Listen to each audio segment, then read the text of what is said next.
Oh, I apologize. I see the very distinguished senator from California on the floor. I would yield to her. I would ask that if there are quorum calls between now and the vote on the judge, that they be divided equally between both sides. Without objection. Mr. President. Senator from California. Mr. President, I want to thank Senator Leahy for his eloquent statement that he made about the capture and the killing of Osama bin Laden and its impact and the need for us to come together as one nation. And I want to thank him for his leadership on bringing judicial nominees to the floor. I will be supporting the one that is going to be voted on later. But is it necessary that I ask consent to speak as if in morning business at this time? Yes, it is. Then I would ask unanimous consent that I speak as if in morning business, and then at the conclusion of my remarks that Senator Murray be recognized. Without objection. Mr. President, 10 years ago, almost 10 years ago, after the horrific attacks of 9/11, I voted to go after Osama bin Laden, as all of us did in the Senate at that time, to make sure that justice would prevail. And now we know, and the world knows, that Osama bin Laden has paid the ultimate price for what he did. His death doesn't lessen the tragic loss of all those killed by al-Qaeda or the pain of their loved ones, but it closes a chapter on his unspeakable acts, and there were more than one. They go back to October 2000. They go back to 1998 when their operatives attacked our people at the USS Cole and U.S. embassies in Nairobi, Kenya. And there are other attacks that occurred as well. What I want to do just in a few minutes here today is go back to some of the things I said on September 12, 2001, when I took to this floor from a very different seat, because I didn't have as much seniority. I was over in that, somewhere over there in the front row. And the reason I want to do it, the reason I want to restate and read from the record as to what I said on that day, is because I think it's important for me, for myself, for me, to get the type of closure that I wanted to get when I cast that vote to go after Osama bin Laden, to go to war and get him. And it reminds me of that thirst for justice that we all had on that day and that we still have. So this is what I said on September 12, 2001.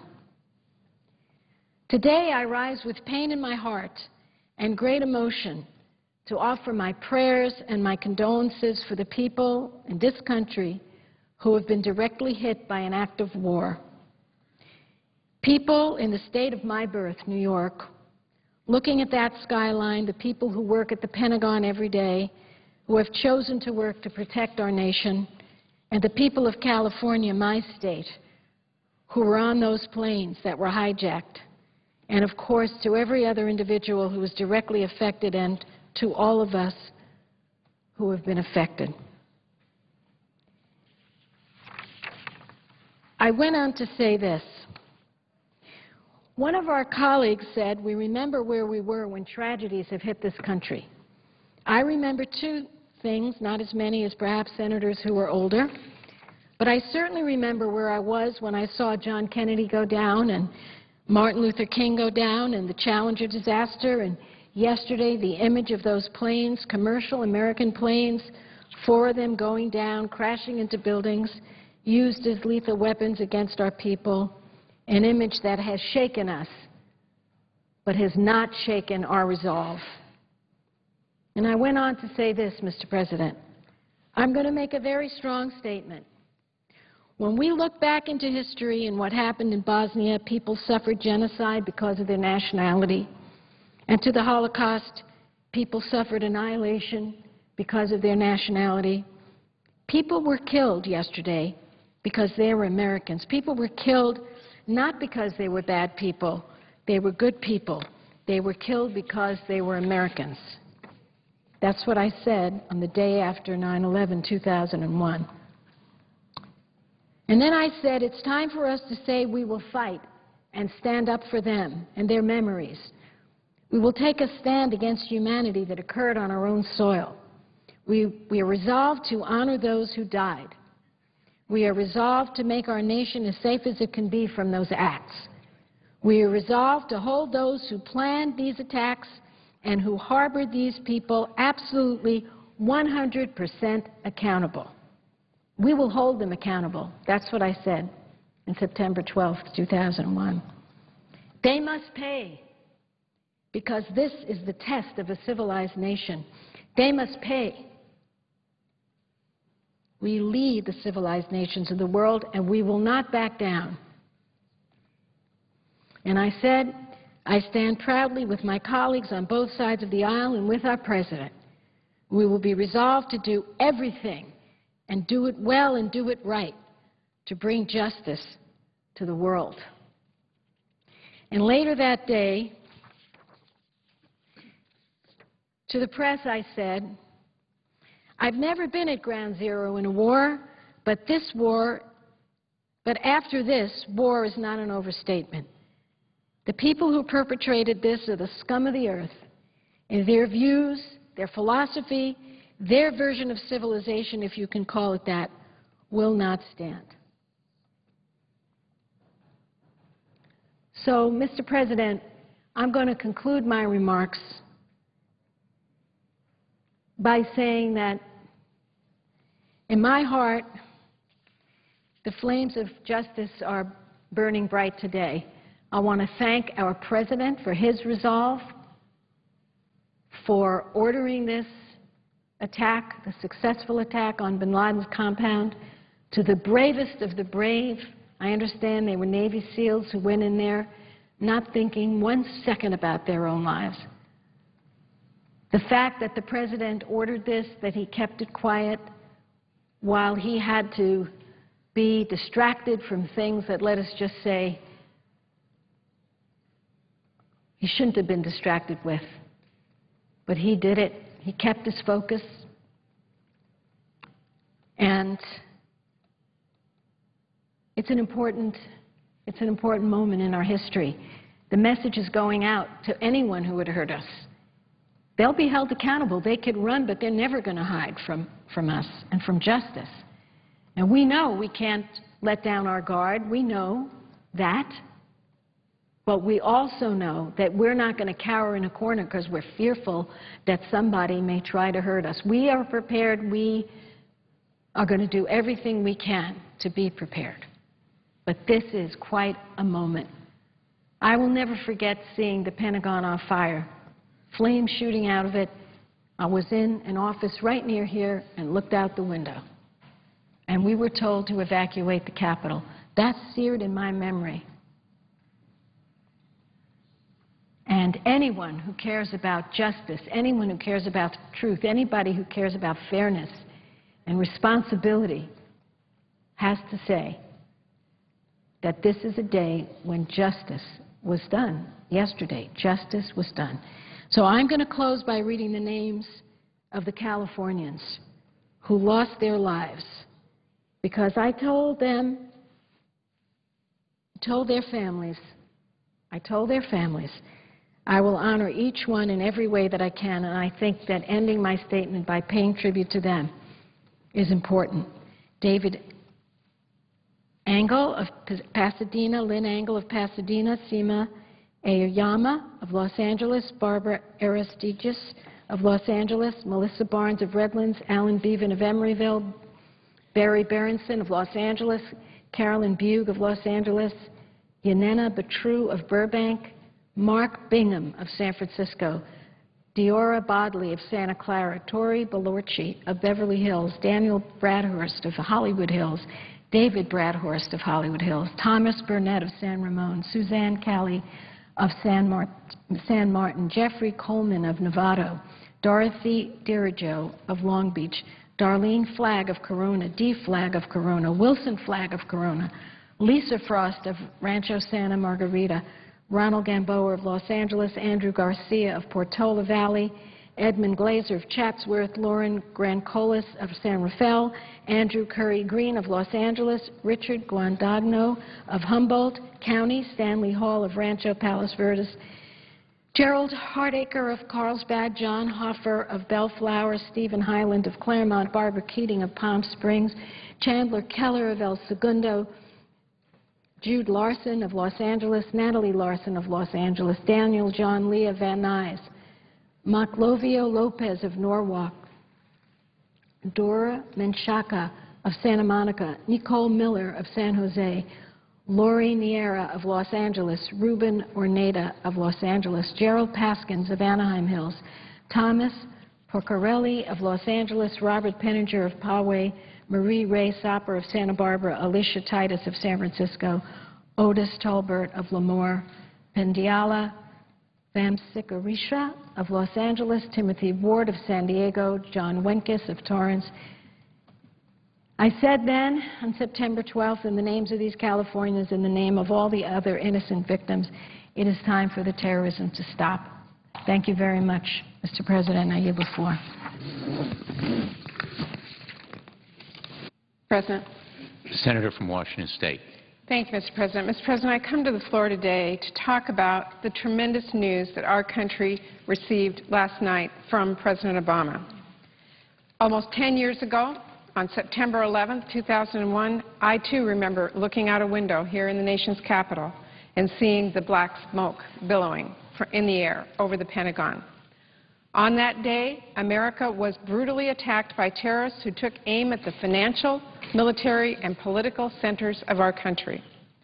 And although these evil men killed thousands of Americans and caused great devastation, they were unable to do what they wanted to do most: break our country's spirit. We came together as a community, we mourned, we rallied around the families of those who were lost, and we struck back against those who did us harm. Mr. President, last night's tremendous news is the close of a major chapter in the war on terror. It is a great day for justice and for all Americans to remember the strength and resolve of our nation. I applaud the superb work of our intelligence communities and the work of this administration, who brought the mastermind of the worst attack in our nation's history to justice. But today I want to pay special tribute to the men and women in uniform who've answered the call to serve after that fateful day 10 years ago. Since the attacks on New York and Washington, D.C., more than 2 million American service members have stepped forward to serve our nation. Nearly half of these service members have done more than one tour of duty abroad. Many who have served have come from the ranks of our National Guard and Reserves and have turned a part-time commitment into a full-time job protecting our nation. These men and women who chose to join our all-volunteer force come from all walks of life and from every corner of our nation. In my home state, thousands have come forward to serve, while thousands more have come to Washington State to train and make their home at our major military installations. These service members have done everything we've asked of them and more. While it appears that yesterday's raid came without American casualties, that of course has not been the case for so many missions in our fight against terrorism. Since 9/11, nearly 6,000 service members have made the ultimate sacrifice for our country, and more than 40,000 have been wounded. For many of our service members, the scars of their service are visible, and for others, they are invisible. Many have lost those closest to them on the battlefield and have come home with a burden that few others know. Others will need a lifetime of care from the Department of Defense and the VA. And all have left families that love and miss them behind to protect our country. We cannot forget these families and the fact that they have sacrificed right by our service members' side.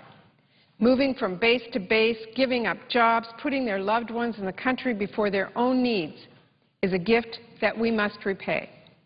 As the chairman of the Senate Committee on Veterans Affairs, it's my job to ensure that the lifetime of care of these service members and their caregivers need will be delivered.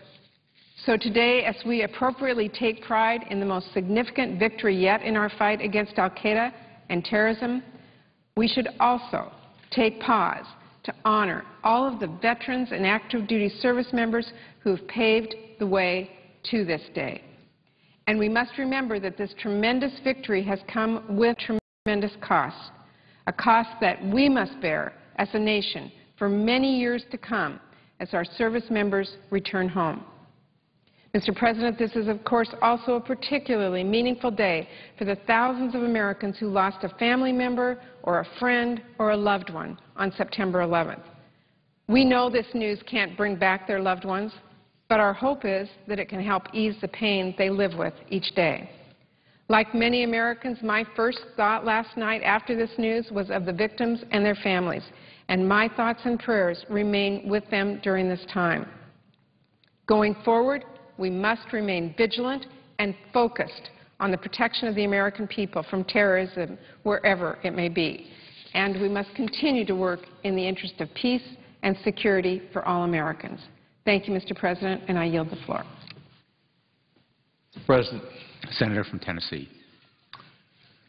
Mr. President, I would like to congratulate the men and women of our military for a courageous mission, and our intelligence community for accurate and important intelligence. I would like to congratulate the President for his persistence in bringing a mass murderer to justice, and I would especially like to salute the men and women of our military services who for the last 10 years have fought as indispensable consequences of the actions of terrorism.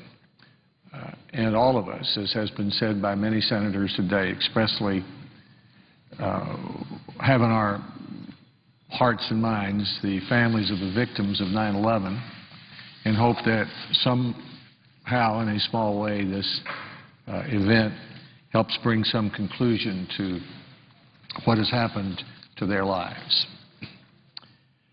Mr. President, I've just returned from visiting eastern Tennessee, where there were devastating tornadoes last week. The President, at the request of our entire congressional delegation, has declared 4 of our counties, Washington, Greene, Hamilton, Bradley, as disaster areas. And we thank him for his prompt attention to that.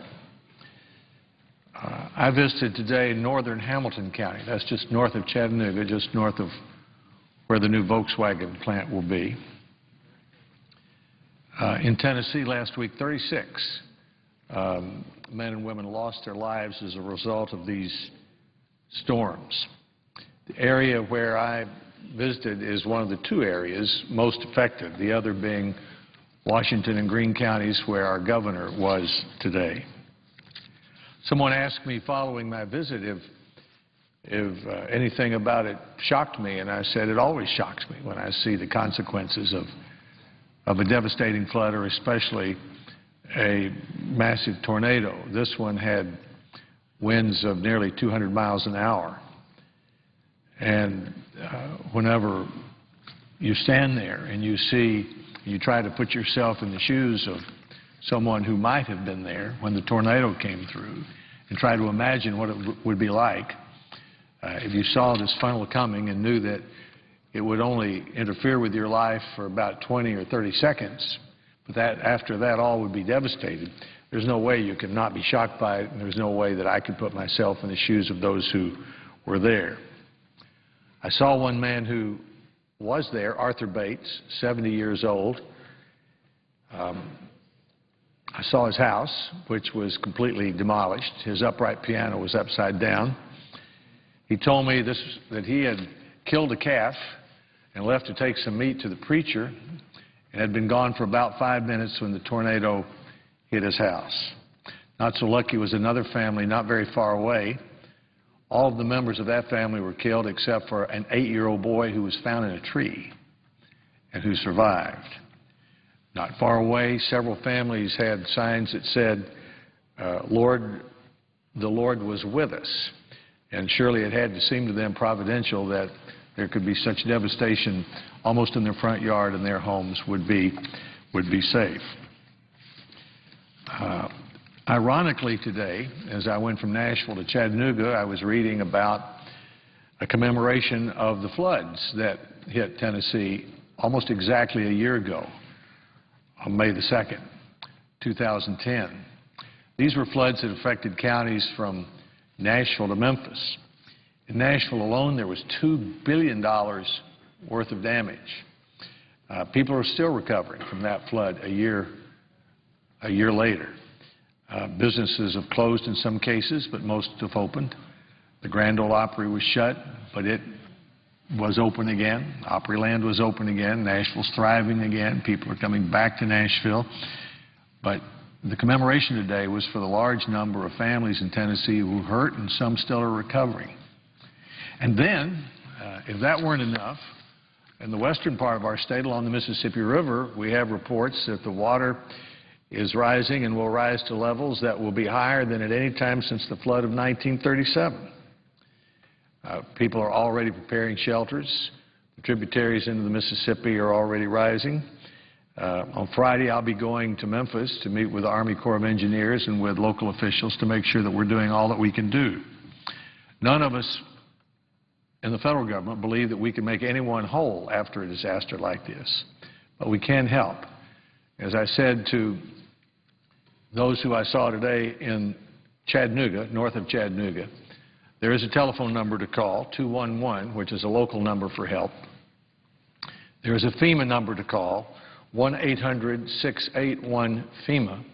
We found in the flooding a year ago from Nashville to Memphis that that was a big help to many Tennesseans. I hope the same will be true in East Tennessee and across our state today. A year ago, Tennesseans distinguished themselves by not looting and complaining, but by cleaning up and helping one another. I saw that again today in Hamilton County. The sheriff told me that within a few hours after the devastation, there were 500 or so men with chainsaws out just clearing debris and trees from the roads and from the yards, helping one another. So, Mr. President, I speak today on behalf of all members of the Senate in expressing to those in Tennessee our concern and our willingness to continue to do all we can to help.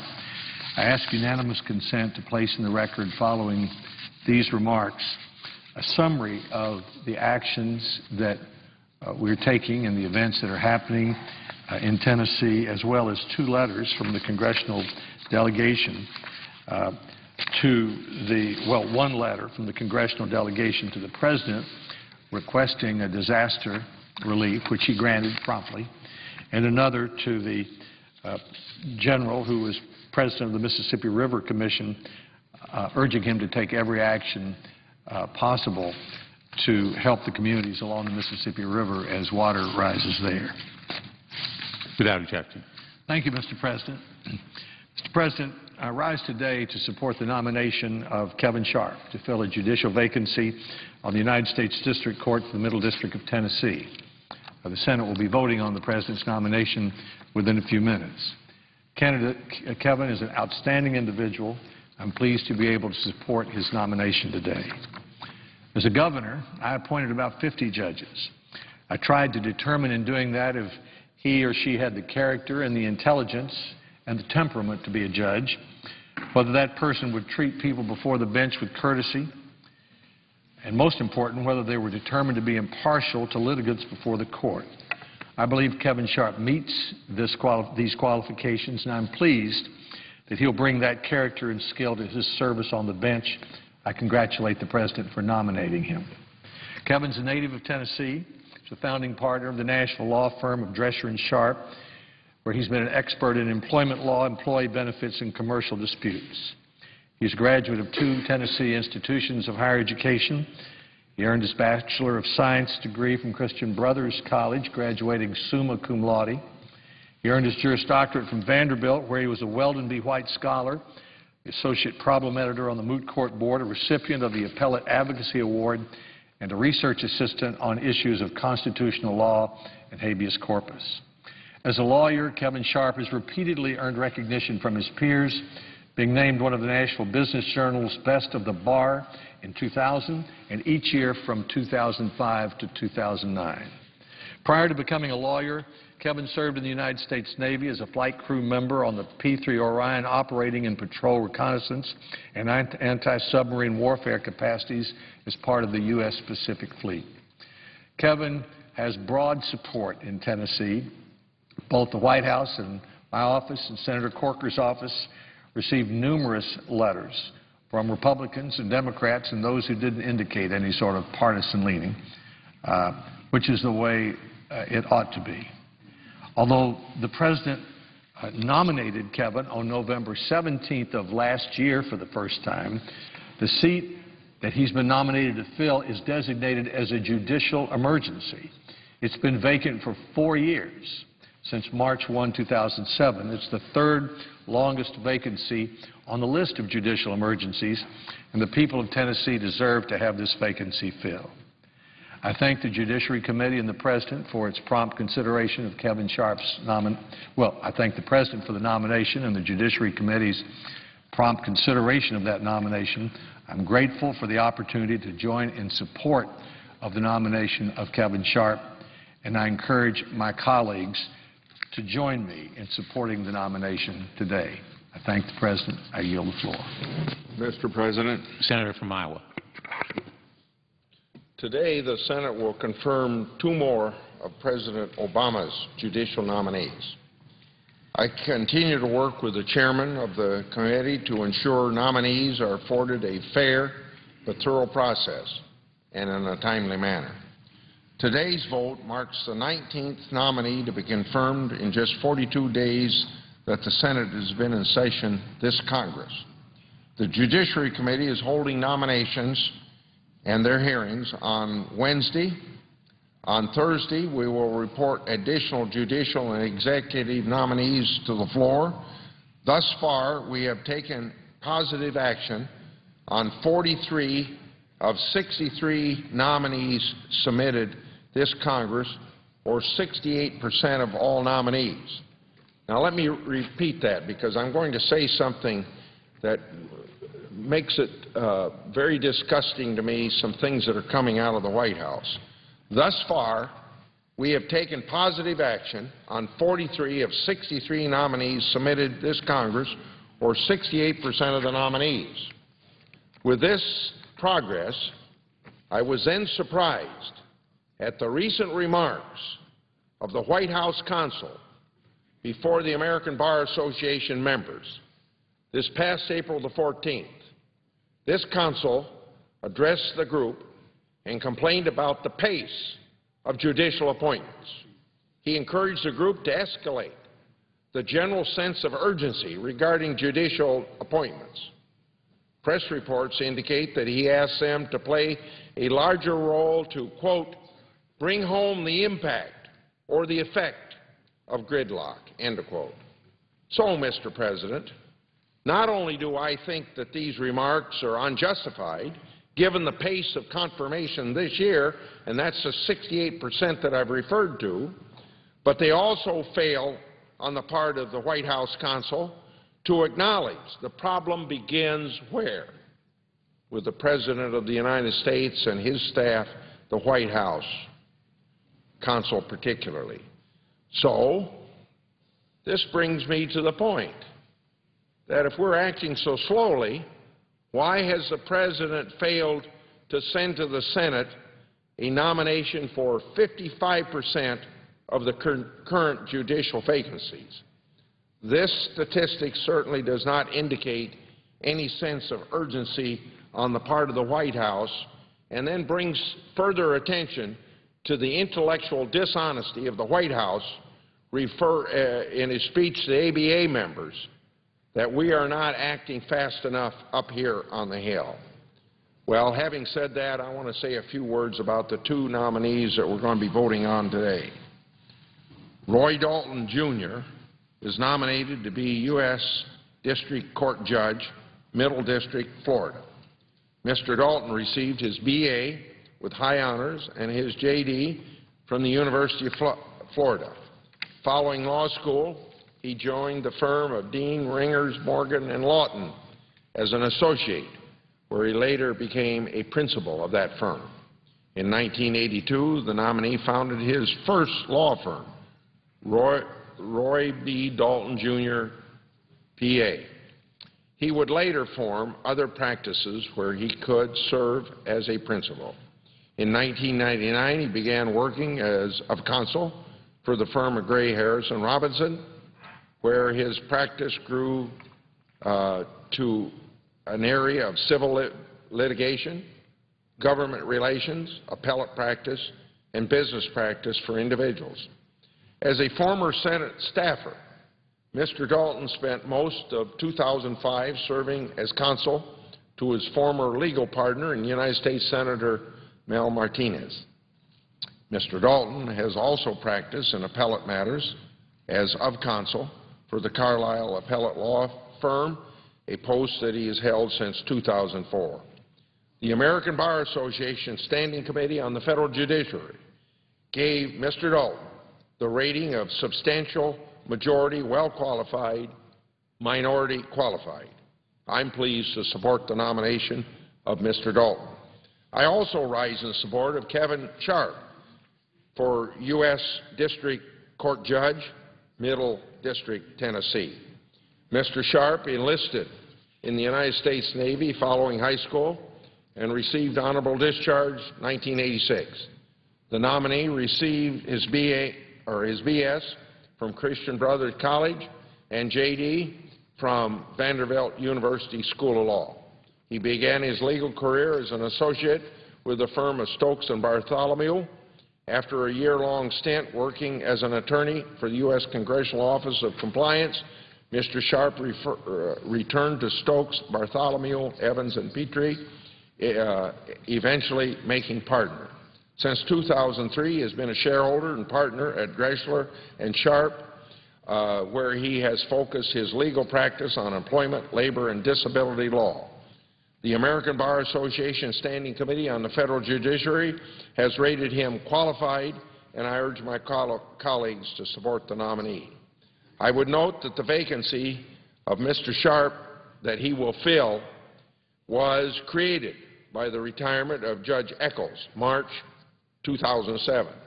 A few months later, on June the 13th, 2007, President Bush nominated Gus Puryear to fill the vacancy.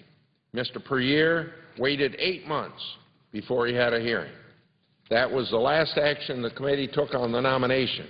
His nomination languished in committee for another 10 months before being returned to the President January 2009 at the end of President Bush's second term. It is both unfortunate and unnecessary that this seat has remained vacant for this long. I congratulate each of these members for their achievements and commend them for the public service that they have given and that they will provide to the people of this country, and particularly their respective states, in the future. Thank you, Mr. President, and I yield the floor. And I don't see anybody here, so I suggest the absence of a quorum. The clerk will call the roll. Mr. Akaka.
The CEO of Walmart sat down recently for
ask that the quorum call be dispensed with, and I yield back all the remaining time.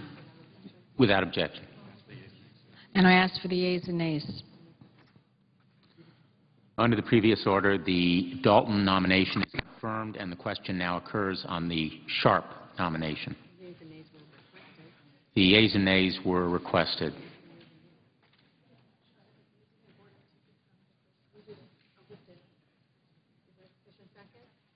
Is there a second? There appears to be a second. Clerk will call the roll. Mr. Akaka, Mr. Alexander, Ms. Ayotte, Mr. Barrasso, Mr. Baucus, Mr. Begich, Mr. Bennett, Mr. Bingaman, Mr. Blumenthal. Yes.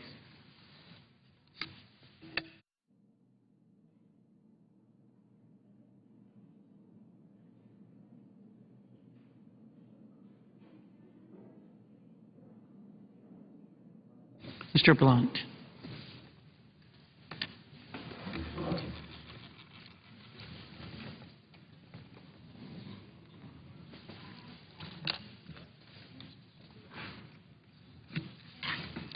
Mr. Bozeman.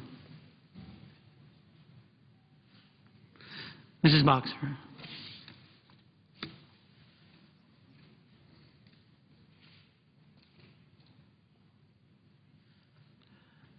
Mr. Brown of Massachusetts.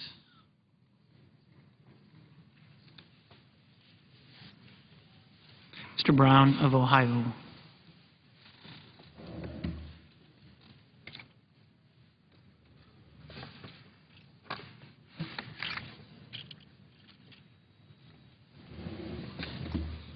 Mr. Burr.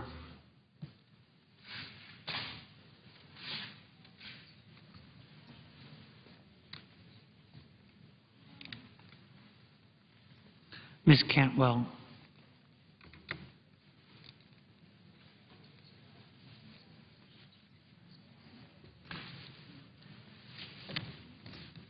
Mr. Cardin.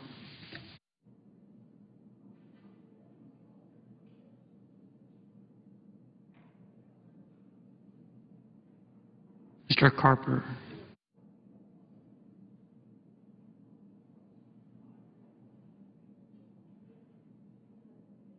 Mr. Casey.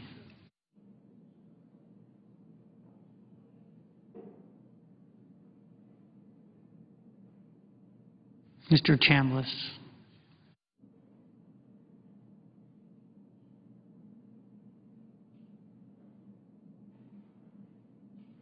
Mr. Coates.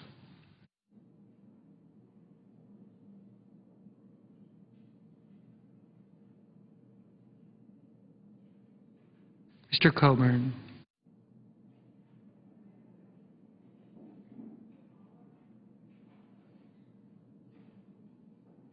Mr. Cochran.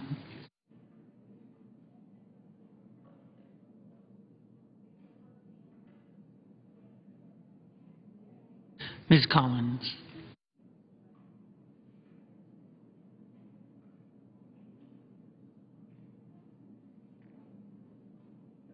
Mr. Conrad.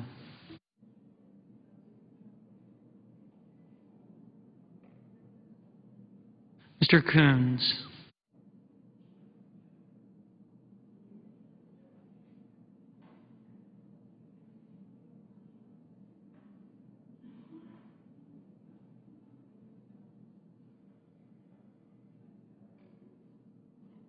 Mr. Corker.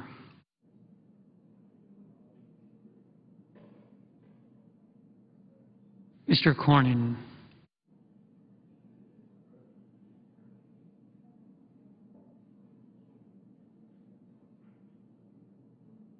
Mr. Crapo.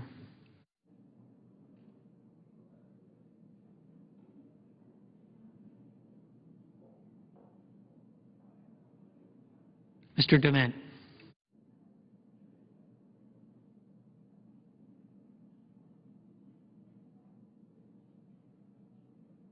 Mr. Durbin.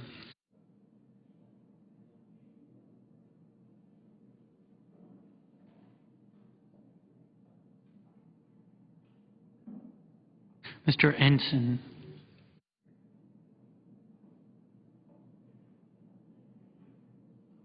Mr. Enzi,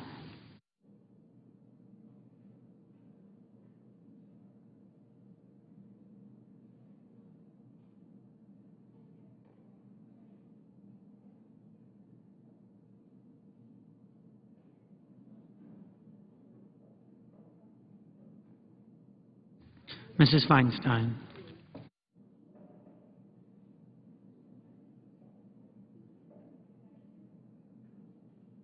Mr. Franken,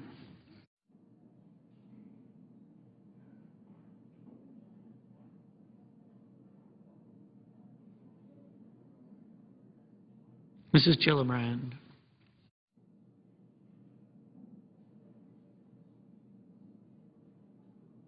Mr. Graham,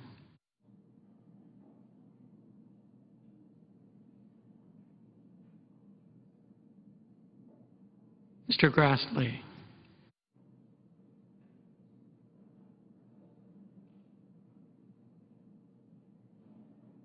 Mrs. Hagan,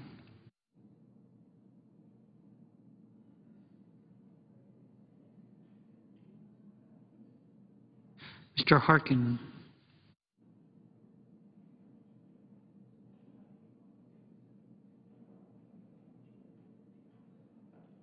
Mr. Hatch,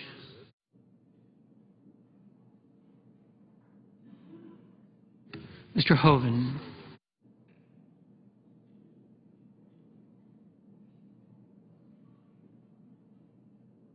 Mr. Hutchison,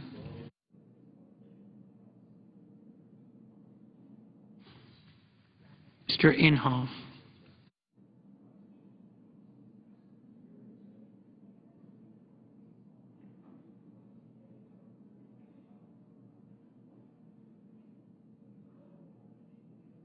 Mr. Inhofe,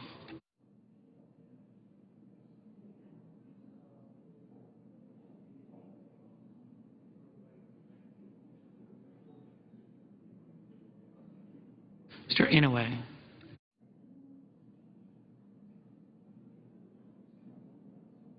Mr. Isaacson,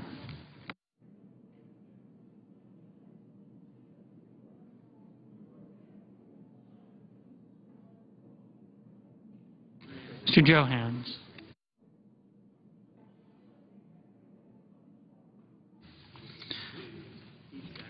Mr. Johnson of Wisconsin, Mr. Johnson of South Dakota,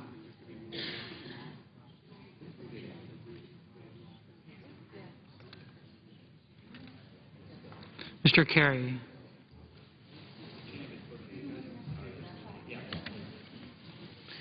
Mr. Kirk,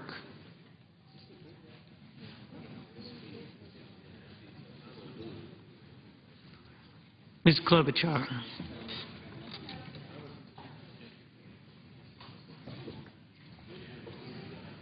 Mr. Cole,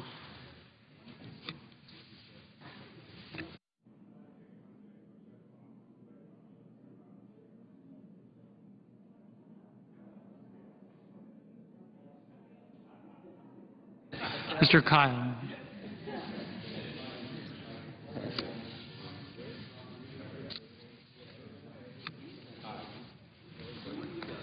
Ms. Landrieu,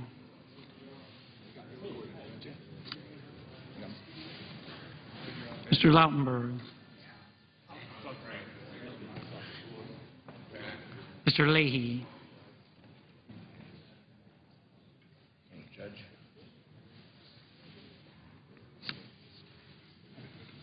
Mr. Lee,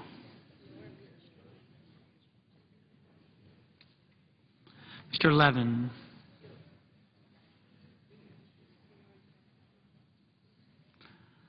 Mr. Lieberman,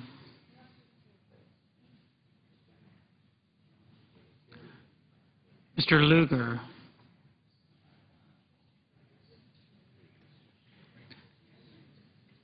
Mr. Manchin,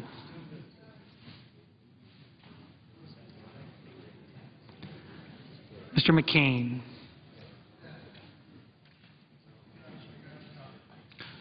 Mrs. McCaskill,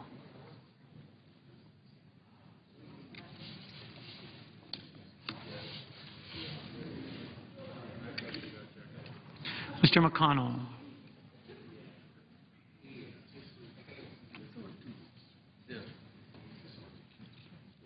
Mr. Menendez.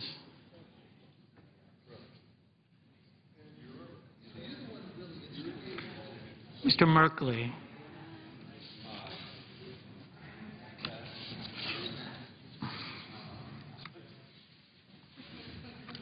Ms. Mikulski.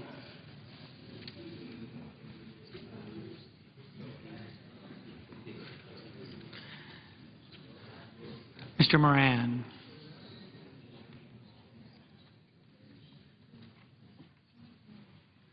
Ms. Murkowski.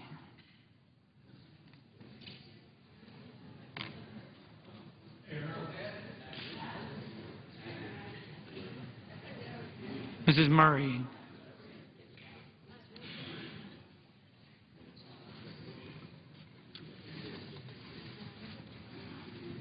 Mr. Nelson of Nebraska.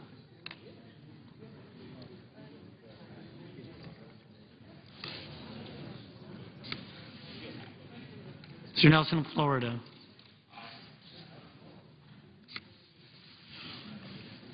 Mr. Paul.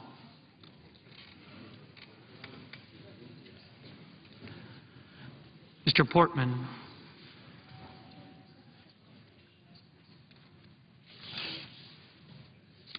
Mr. Pryor.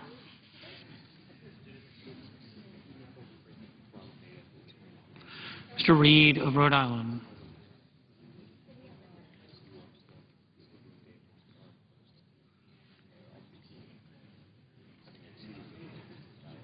Mr. Reed of Nevada.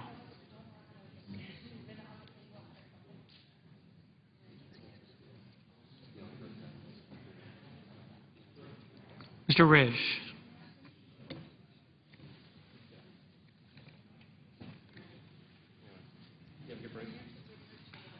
Mr. Roberts.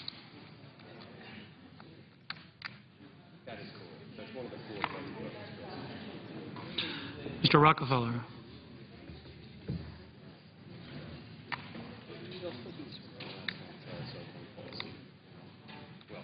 Mr. Rubio.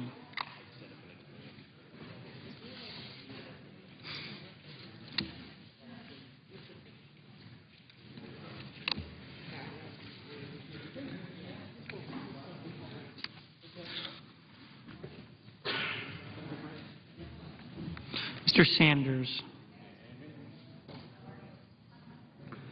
Mr. Schumer.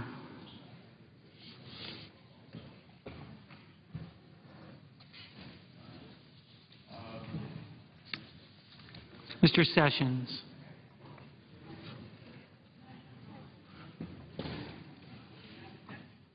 Mrs. Shaheen.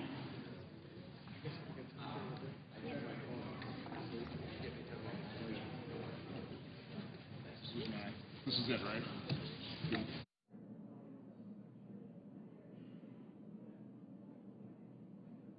Mr. Shelby. Ms. Snow. Ms. Stabenow.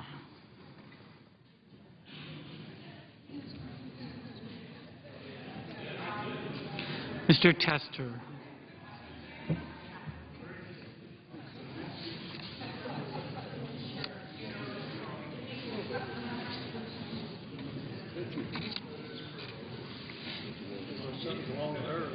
Mr. Thune.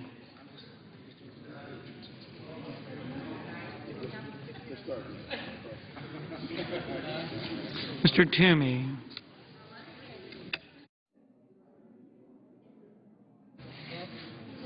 Mr. Udall of Colorado.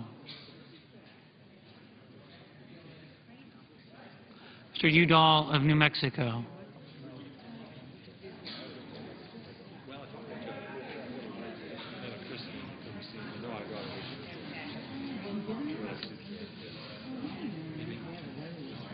Mr. Vitter.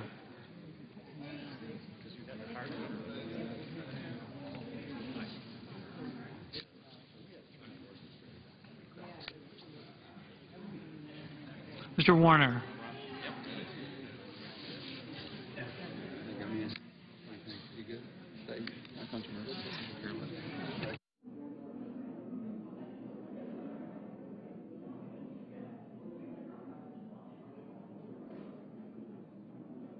Mr. Webb.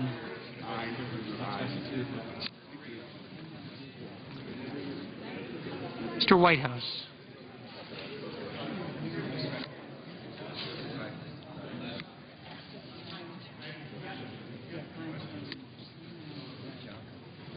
Mr. Wicker.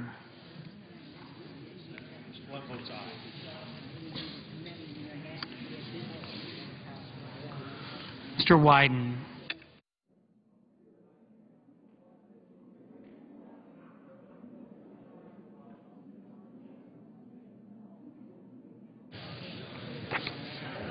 Senators voting in the affirmative.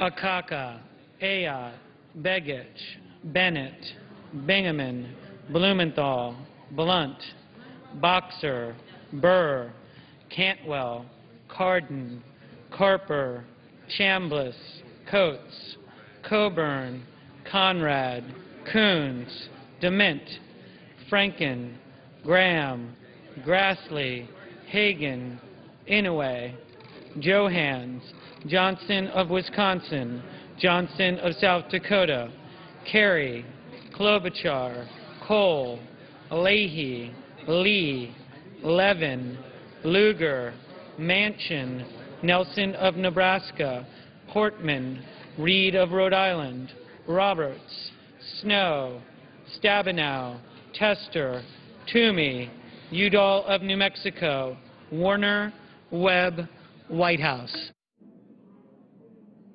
Ms. Mikulski, aye. Mr. Inhofe, aye. Ms. Collins, aye. Mr. Enzi, aye. Mr. Pryor, aye. Mr. Wyden, aye. Mr. Bozeman, aye. Mr. Risch, aye.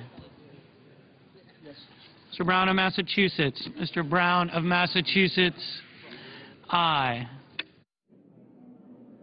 Mr. Cochran, aye.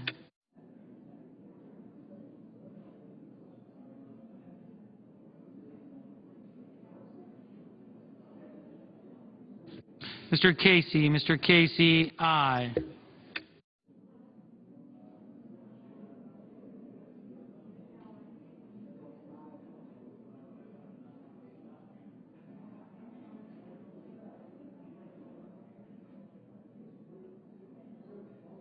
Mr. Shelby, aye.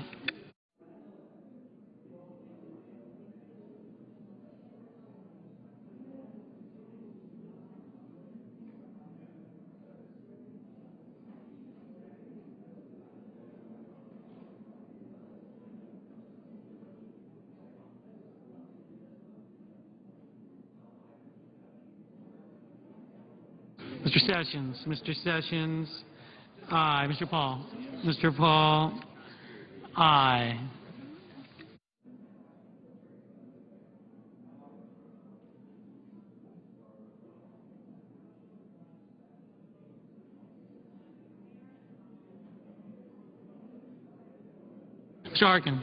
Mr. Harkin, aye. Mr. Wicker, aye. Mr. Rockefeller, aye. Mr. Merkley, aye.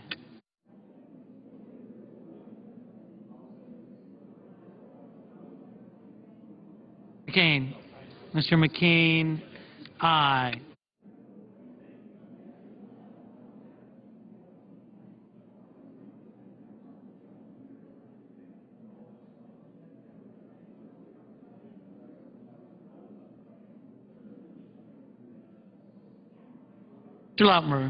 Mr. Lautenberg, aye. Mrs. Shaheen, aye.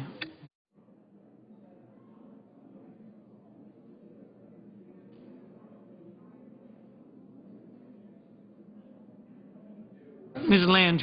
Landrieu, Aye.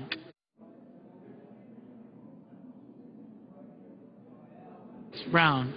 Mr. Brown of Ohio. Aye.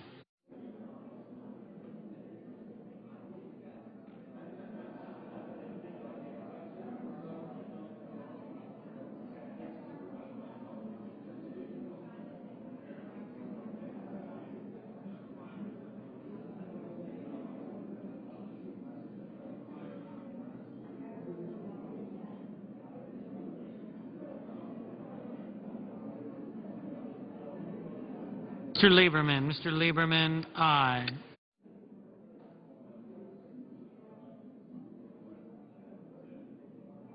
Mr. Alexander. Mr. Alexander, aye.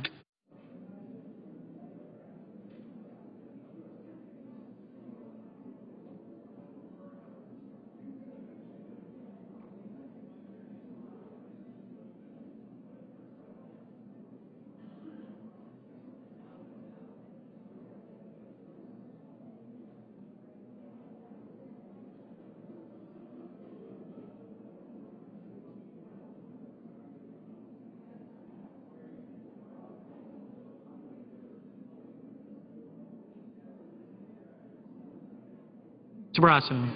Mr. Barrasso, aye.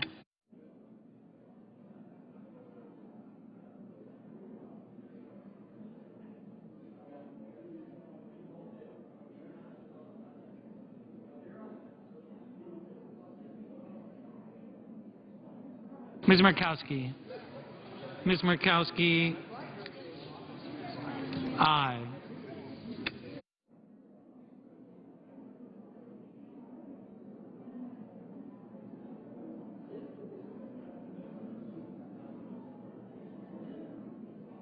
Mr. Balkus. Mr. Balkus, aye.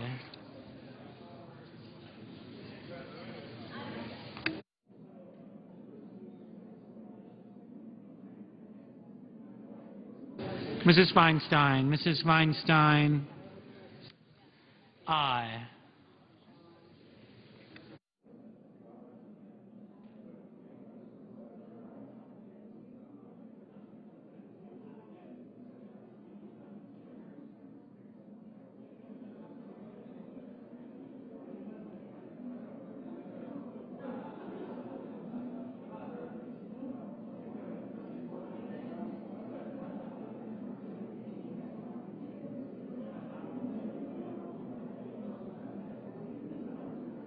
Mr. Kyle. Mr. Kyle, aye. Mr. Thune. Mr. Thune, aye. Mrs. McCaskill. Mrs. McCaskill, aye.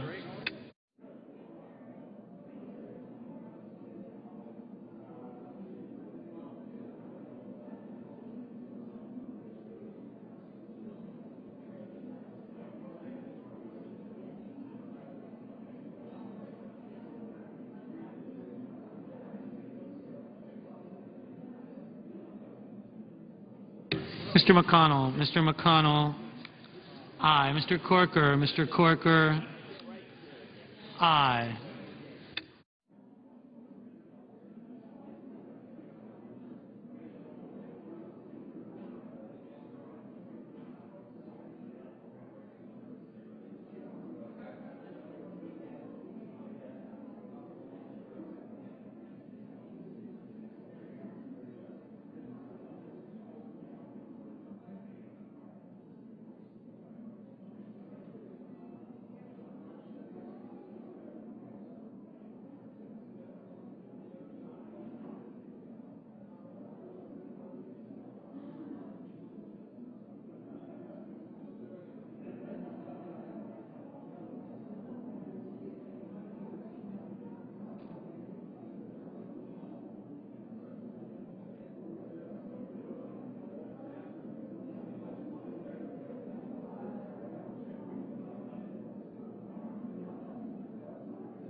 Mrs. Hutchison.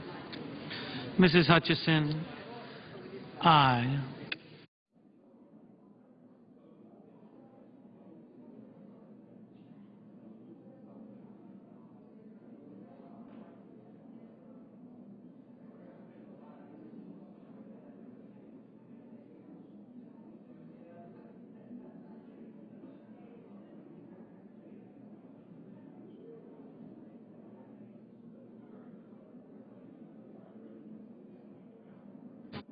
Mr. Cornyn, aye.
Mr. Crapo, aye.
Mrs. Gillibrand. Mrs. Gillibrand, aye.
Mr. Durbin. Mr. Durbin, aye.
Mrs. Murray. Mrs. Murray,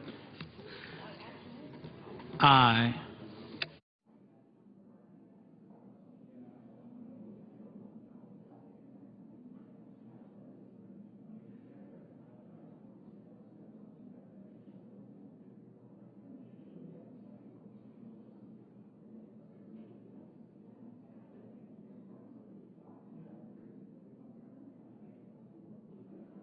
Mr. Schumer.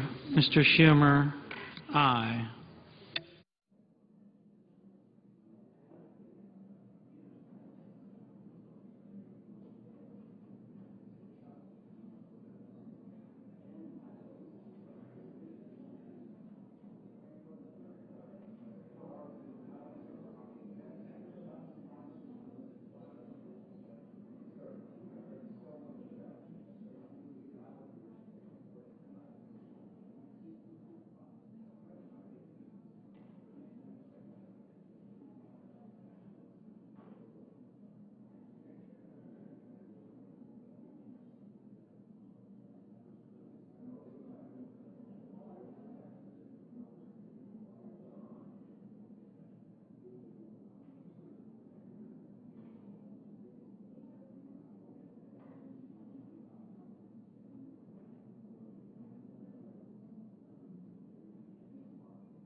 Mr. Reed of Nevada. Mr. Reed of Nevada, aye.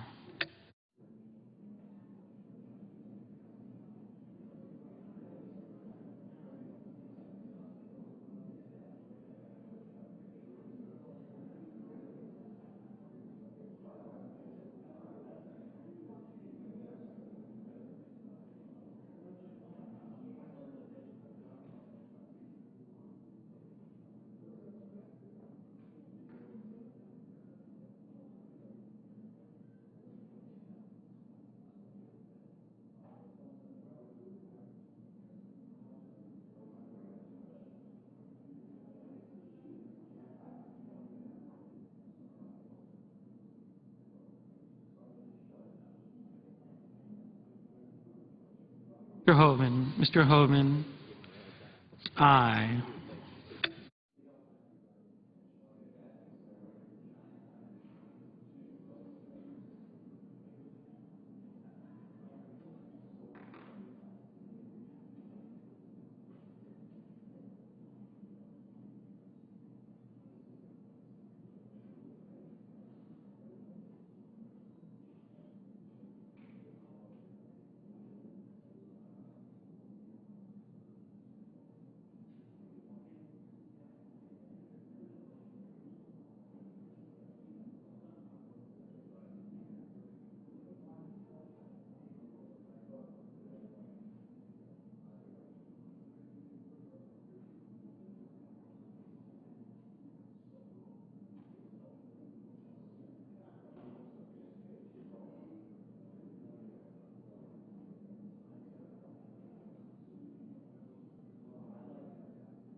Let's go.